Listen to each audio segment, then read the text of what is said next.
دوسرا مرحلہ آتا ہے جس میں رسمی طالب علمی سے تدریس و تالیف کی عملی زندگی میں، اس میں حضرت لکھتے ہیں کہ جب مجھے شرح جامی دی گئی تو شرح جامی کی تدریس میں نے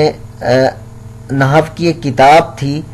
علامہ جلال الدین سیوطی رحمہ اللہ کی الاقتراء فی اصول النحو،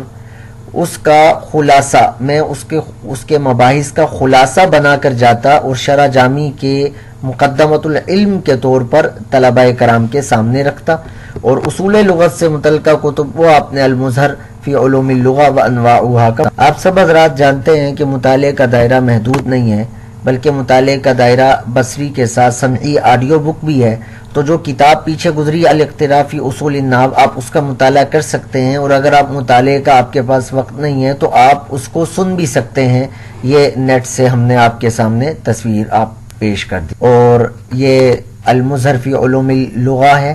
اس کی بھی نیٹ پہ آڈیوز وغیرہ موجود ہے۔ عربی ادب کے حوالے سے حضرت شیخ الاسلام